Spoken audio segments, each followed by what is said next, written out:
Okay.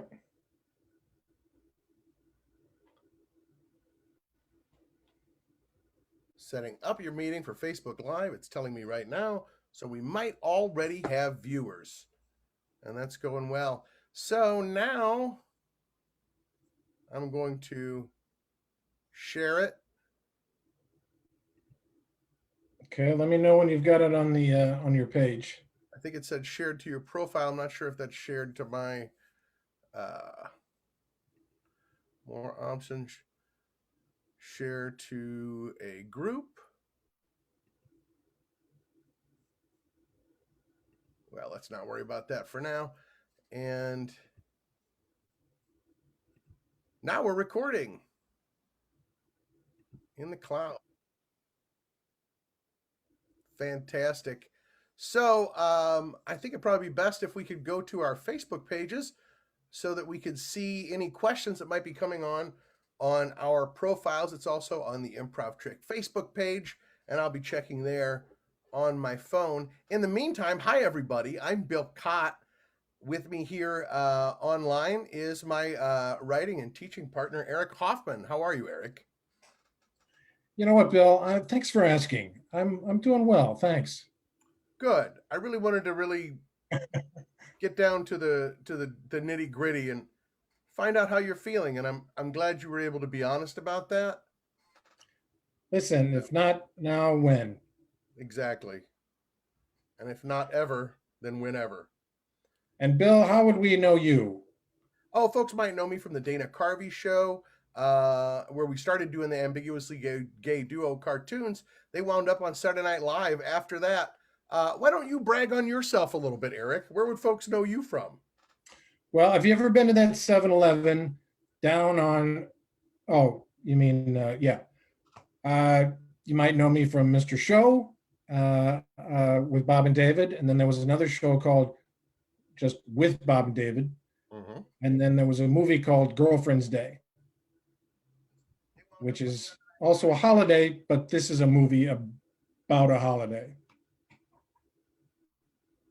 I know Christian That's all. Heffley at least was watching us for a moment there.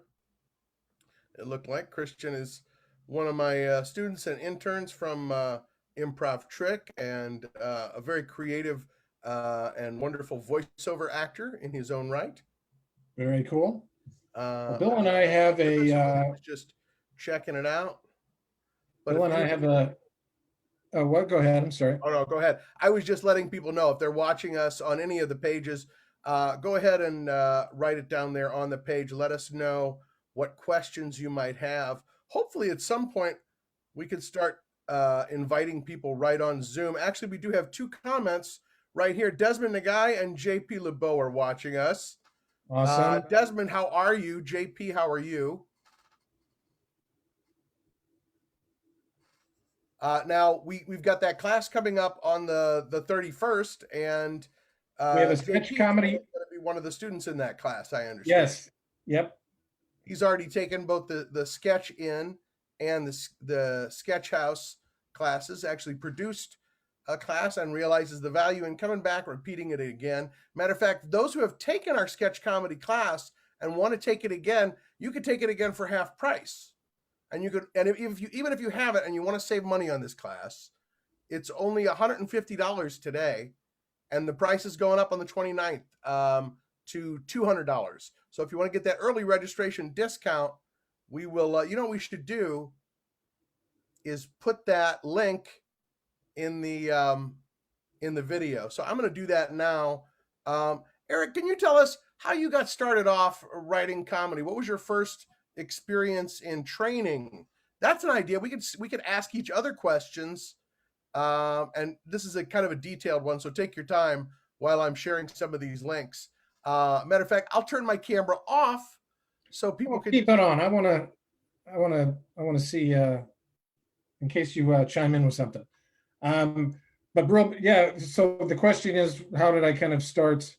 Yeah, training to write, or just start writing sketches? How about start? How'd you start out writing? Okay. And then we can discover a little bit more. Real quick, I just want a couple of important things about this intensive class that we have coming up. Just when it is, it's July 31st. It's going to be 11 a.m. to 4 p.m. Pacific time. Hmm. And basically, we're going to lead, you're going to be leading yourself through the process of creating a sketch from top to bottom, punching up, how to brainstorm, assembling a professional table read. And there's a lot more in there with that. You can go find the instructions or how to sign up for that and some more information about the class, I think on the improvtrick.com, and maybe Bill will be posting that too. But to answer your question, I was trying to think of this the other day. What was the first sketch I wrote and why? And of course, the reason why was because that was the only way that I could get to perform in sketches, which I wanted to do badly for some reason. And nobody else was writing them. So how else are you going to do it? You have to write your own. But one of the first sketches I remember writing was this thing called, and we ended up doing it later actually, because that just shows you how much material I don't throw away. It was a little sketch called Kill the Host. And it's pretty much what it says. It was just you'd see a game show host or something say, now it's time for Kill the Host, where we, and then a quick shot of a gun shooting, and they die and they get killed. So that was my first sketch that I remember writing. And we had, it was in high school, I think. We were doing some video stuff and had access to the audio visual equipment at the school, and we just decided we want to do a sketch show. So that was one of the first bits I ever wrote. What about you? Do you remember the first? I do, oddly enough. My dad was a writer, and so I was kind of exposed to the idea of people writing comedy and writing. And actually, he was one of the first. I think we've talked about this before. That my dad was one of the first people in the corporate world that said you got to use Second City if you're doing an industrial or corporate theater out of Chicago, you have to use the Second City. And I think sometimes they even fly him into St. Louis for some of the projects that he wrote on. Well, as a result, he would always have a cassette recorder, and he was able to buy them pretty cheap. Sometimes he would even be given them by the companies he was working for. So that meant that he had extra cassette recorders sitting around, and so he would give them to my brother and sister and I to record our own little cassette tapes. We would also use that same recorder to audio record episodes of SCTV and Saturday Night Live. Listen, before VCRs, that was the only way to record something. Yeah, I did it. Yeah. And so we also had an LP of sound effects. So we would make the sound effect and then decide, if you hear the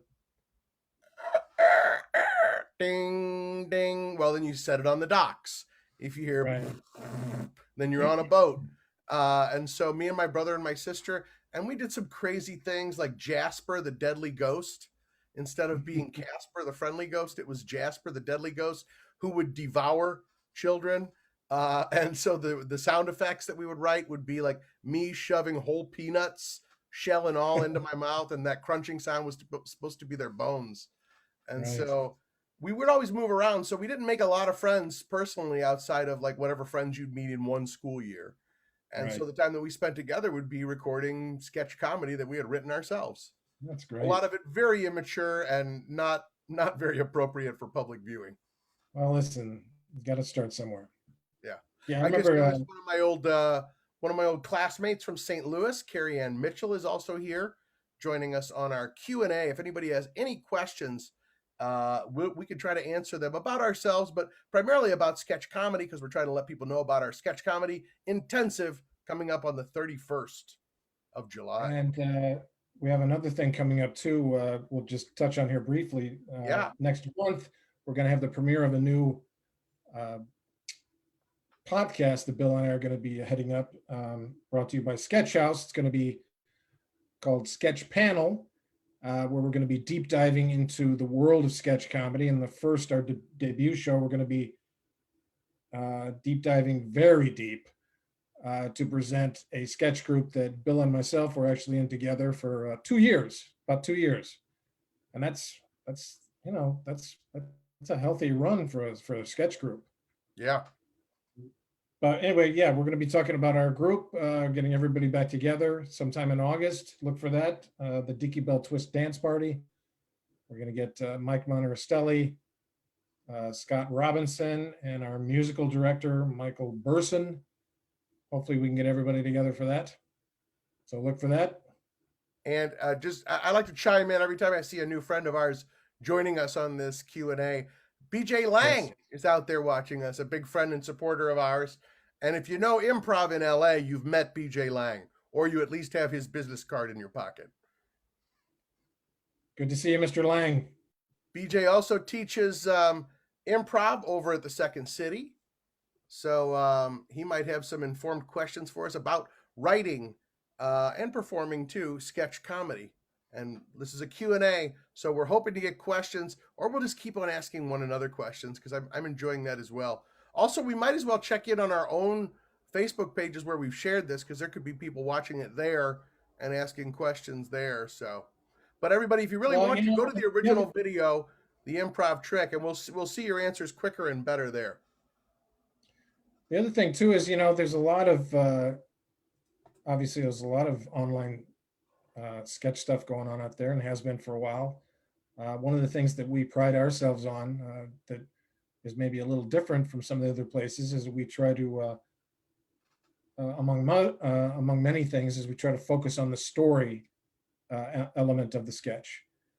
So we provide we've worked for some giants. I mean, let's face it, and we've learned from those guys and those people, and so we'd like to pass on some of that stuff. It's a lot of fun, is a thing, because I wish I'd had some kind of instruction when I was just starting out that just kind of gave me a perspective on things. What is good, what is bad, or just how do I get going? How do I start? How do I just make a sketch from nothing?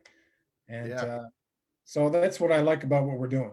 Is it, gives it. I think that's why, if I may interrupt, I don't know if you're still talking, but I think the great thing about this is about the intensive that we're doing is, some people are like, well, I don't have the time or the money to take a series of classes and take a lot of time out of my life. This is just one afternoon on the 31st from 11 a.m. till 4 p.m. By the time 4 p.m., we will have helped you craft your first comedy sketch. Or if you're already doing it and you love doing it, we'll help you polish it. And we'll help you give terminology to create those sorts of sketches. And my daughter is trying to get into the studio right now. I can hear her go, yeah, yeah, yeah, yeah, yeah, even though she's capable of pronouncing dodecahedron. That's great.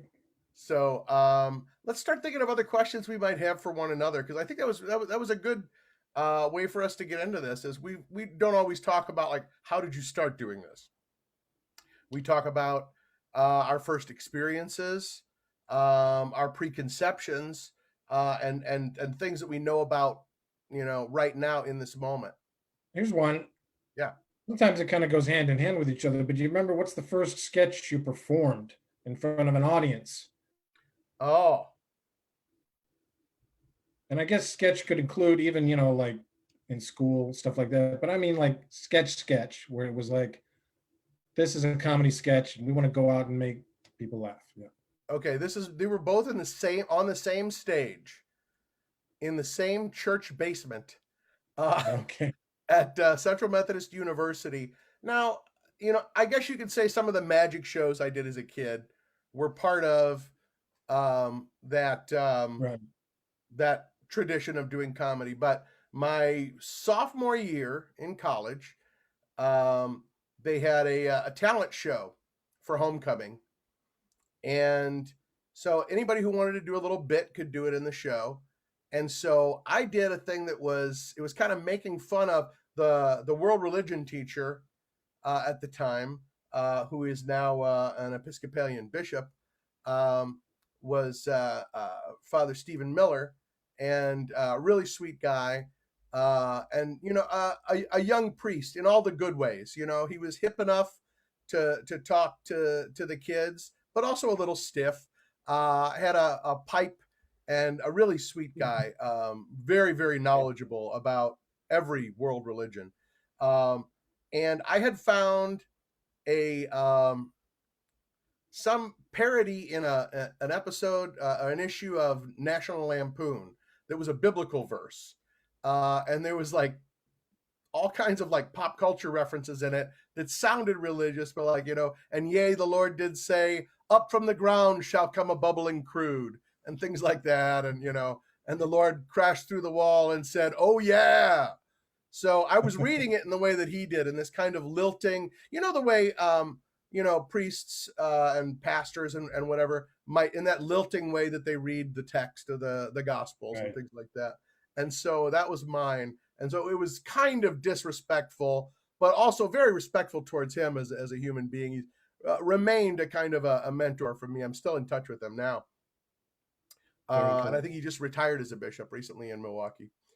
And my second one was my first sketch troupe, and I think maybe we ought to have them on Sketch Panel too at some point, was the Network out of St. Louis, Missouri. It was me, Tom Johnson, who later went on to write for The Daily Show, Ray Brewer, who has gone on to do a lot of sketch and improv back in St. Louis, Brandon Johnson, who a lot of people know from all kinds of like UCB and Funny or Die. Anyway, we did sketch comedy. They came back and did a sketch comedy review at my college before I was officially a member of the troupe. I joined them for some improv, and they said, "Would you want to be this character called the Picnic Boy?" So all I had to do was wrap a picnic blanket around my waist, wear nothing up top, have those kind of winter caps that have a flap down, comes over your ears, and they tie it. Yeah. Those flapped up in the air, and me walking on like this with a picnic basket over my arm. And that's so the Picnic Boy was my first actual sketch and improv review. And the first time I ever did comedy that I had written and hadn't even written myself, but found a context for and read on stage, was my impression of Father Steve. So that's great. What were your initial sketch performing and or writing experiences? Well, I know it was, as I was talking before, Kill the Host was something that we did in this. We had a drama class, and our teacher at the time, great guy, would just let us, kind of do stuff, whatever we wanted. So we had access to this little mini studio in the school. We actually shot this little thing. So that was the first time actually doing that. But then I was trying to remember the first time actually in front of an audience that wasn't, people I knew or people supporting me in some way.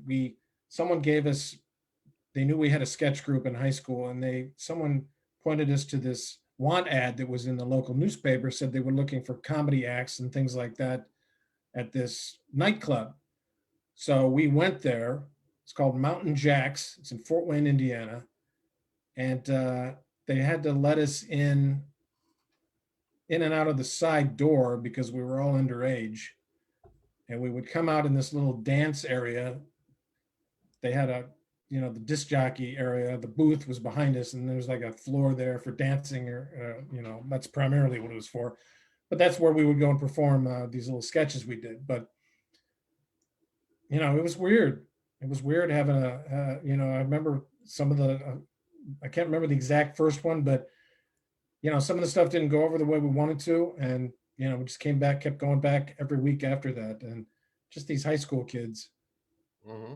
And I don't even know if people laugh. I think some people did laugh, but we didn't care because we were the ones having fun. Yeah. Exactly. And that's the way it should be. So I think we have time for one question before we hop off here. And that one question is what we've got. JP LeBeau has asked, how much do you each use improv in developing written pieces? And here, I'll go first, and we can hear from you in just a second. Because like I said, this will be our last question. From here, we're going to be going on to Instagram. We're going to do the same sort of thing, question and answer. Maybe we'll get a few more questions from that. or maybe we'll repeat some of the questions that we just answered here. But I tend to improvise more when it's up on its feet than in the room. I know, Eric, a lot of times when we've written stuff together, you jump right into dialogue. And I always hiccup a little bit and misfire like a lawnmower starting to fire in the writing process. Right. I feel much more open to improvising when we're rehearsing it and up on its feet. But I'm curious how much improv comes into play when you write Well, or I'm trying develop. to think of- what's that? Oh, well, the time that I remember doing it the most was in Chicago for Bean Can Tour, and I just remember that I was very focused on the writing part of it. Just sitting down and just trying to cook it up in my mind and write out a scene that would feel, have an improvisational feel, like you never knew. I was hoping you would never know where it was going to go next, but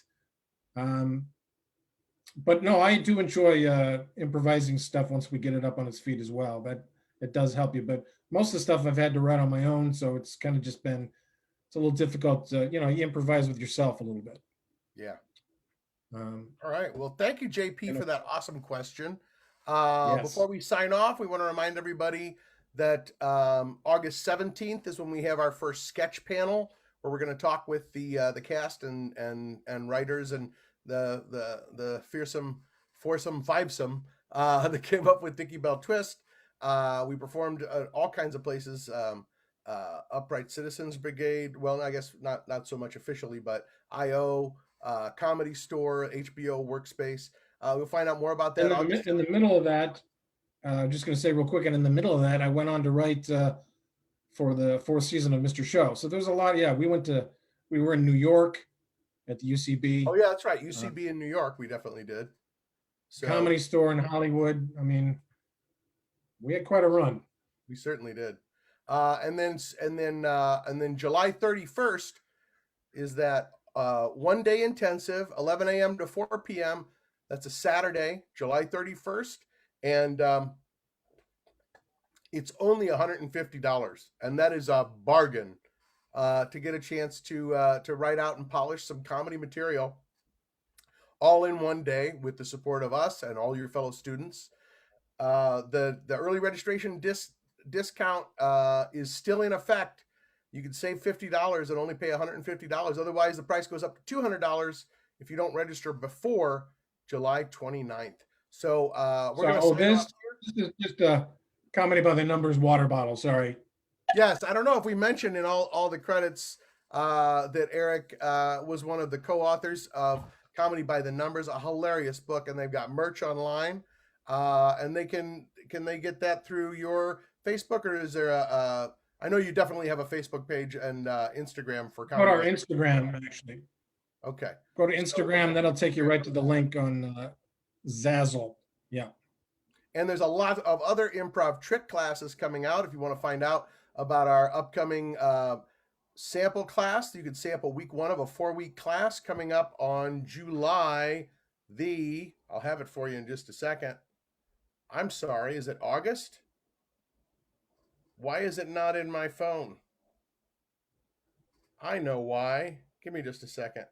It should be on there. Well, I'm going to have to know that before we go online for the Instagram Live. But we thank you for that. The links for that will also be in the bottom below, the upcoming improv trick, improv sample class. We'll see you later. Thanks, everybody, for coming by. Join us on Instagram in 2 minutes. Go to Instagram. We'll be on Bill Cott's page and mine, or I don't know if it shows up on my page. It comes through mine, but they'll be able to see it through yours in the future because I'll tag you. Sounds good. All right. We'll see you. Take care, everybody.